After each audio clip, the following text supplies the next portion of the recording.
After the break, we are delving into risks associated with frying oils. Very important discussion. We'll tackle that after this.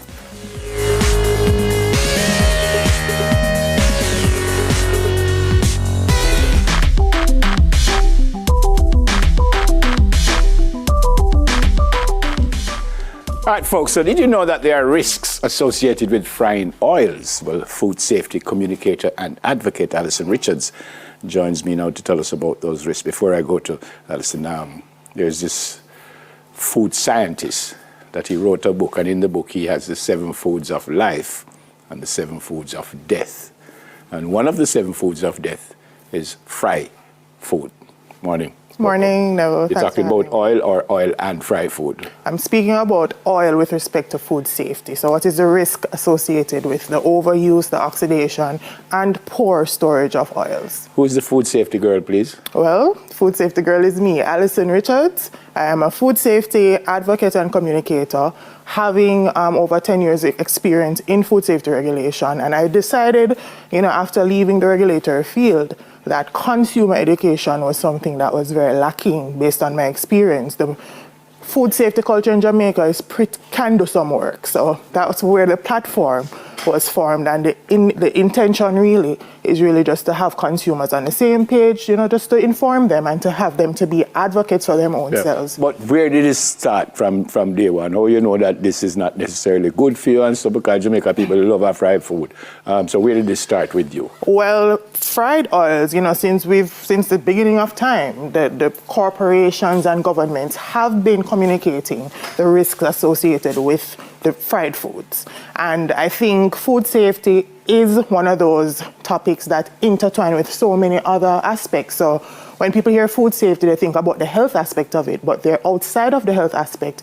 There are other risks that are associated that can lead to this health issue. Tell me some of these risks. So for one, we use fried food is our main staple in Jamaica. We fry chicken on the corner shop, we fried fish, bami, that's coming up into Easter, and oils in particular, unsaturated oils, and they pose a risk where if you don't store them properly, especially in such a high temperature, we're living in a temperature or a tropical climate rather, the heat is here. So how do you store it properly? So the correct way to store oil is to ensure that it's in a 1 sealed container, airtight container, and 2 in a dark, cool place. So leaving it out on a counter if you live somewhere that's very hot exposes the oil to something we call rancidity, oxidation, that poses a risk eventually. Most of us, well, let me not speak for other people, but I have a cupboard, and I think most people have a little cupboard in their kitchen, which is probably going to be hot unless your air conditioner turn on, and usually that's where you keep it. You're suggesting that's not the right place. I tend to keep mine in the refrigerator. Once I take a bottle of oil home and I open it, I start put it in the refrigerator. And that's really just because of the high temperatures that we do experience. Yeah. Any kind of oil?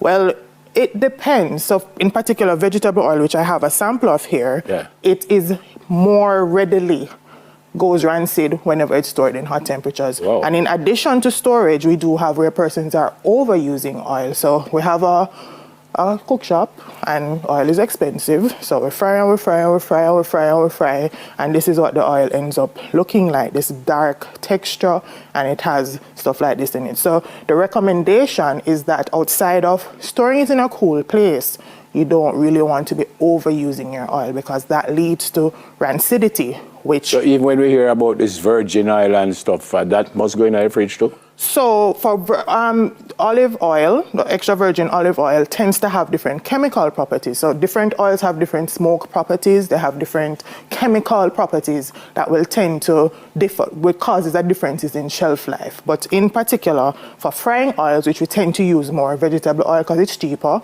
we tend to want to store them. If we're using oil again, the proper way to do it, as in accordance to food safety guidelines, is to strain the oil using probably a cheesecloth or something and storing it in the refrigerator. All right, you said guidelines just now. You putting your oil in the fridge, that's an international guideline, or that is just you deciding that? It is recommended in food handling establishments. It is recommended to put it in the fridge? Yes. I've never If you're going to be reusing your oil.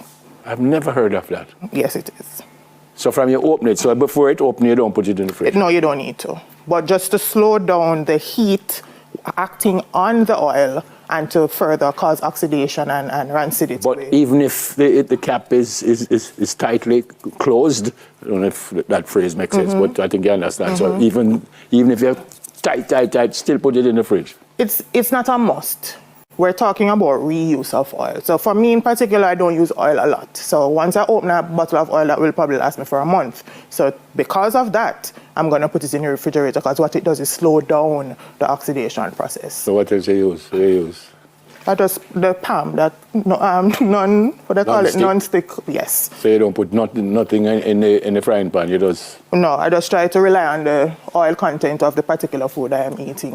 But doesn't the oil do stuff for the food, give it like a flavor? Yes, it does. It does give it the flavor, which is why it is such a famous food in Jamaica. Everything we fry dumpling, we fry fritters, we fry bami. So it is one of those food ingredients that does add flavor. It adds to the crunchiness, the aesthetic of whatever we are eating. However, I think with everything, there just has to be some form of moderation. All right, I don't know if you know this, but what happens to the body if the oil is not, as you are suggesting, the best thing?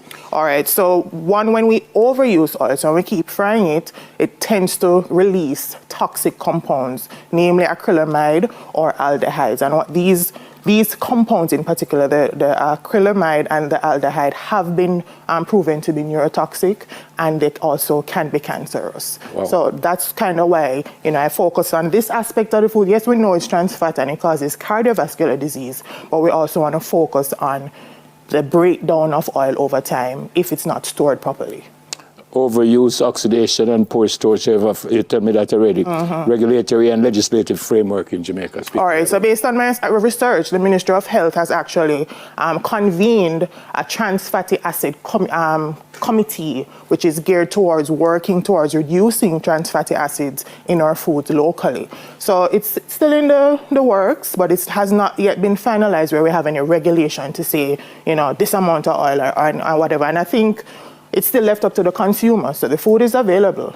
What do consumers ask for it? And it has to be that the consumer has to create that demand for our food manufacturers and processors to supply. Is there anything that can be used instead of oil? I know you say you don't use that because you have your non-stick stuff, but suppose somebody wants an alternative to oil. Is there anything that is better than what you're suggesting? Well, I mean, seed oils is now an emerging issue in food safety. Where seed oils? Seed oils referring to our canola, so oils that are derived from the milling and the processing of seeds. So I do know that there's an emerging discussion now where it concerns seed oils. In particular, a particular restaurant chain in the United States has moved away totally from using seed oils in their frying of fries, their chicken, their steak, and now they're actually using beef tallow, which is the natural fat that is in the cow. So that is an alternative. Yeah, I was just seeing the avocado. So you also hear about avocado oil and coconut oil. Yes. And those things are better than... They are. Coconut oil, which we have a lot of here in Jamaica, has a high smoke point. So it's a good alternative for frying. Persons tend to not like to deep fry with coconut because it has that distinct flavor, but it is actually a better alternative in addition to the avocado oil. So it's better than even the virgin oil? So the olive oil is used, it doesn't have a high smoke point or burning point. So we tend not to heat olive oil. It's mostly used to toss our vegetables and our salads. So as it relates to high smoke point and high oils that can withstand high temperatures, I would recommend avocado oil and coconut oil. Oh, beautiful. Never heard this before. Never heard that oil could give you an issue, but I thank you for that. And thanks for coming. Thank you, Neville. If I need to find out more, how I find out more about this? Okay, so I have a social media platform on TikTok, Instagram, YouTube, Facebook, The Food Safety Girl. My email address, thefoodsafetygirlja@gmail. I'm on WhatsApp, 876-802-5114. And I also have a weekly radio program, The Big Bite Food Safety Show, where you can tune in and it's all about food safety. Blessings. Food safety communicator and advocate, Alison Richards. All right. We make a fun stop when we come back. Stay with us, please. Soon come.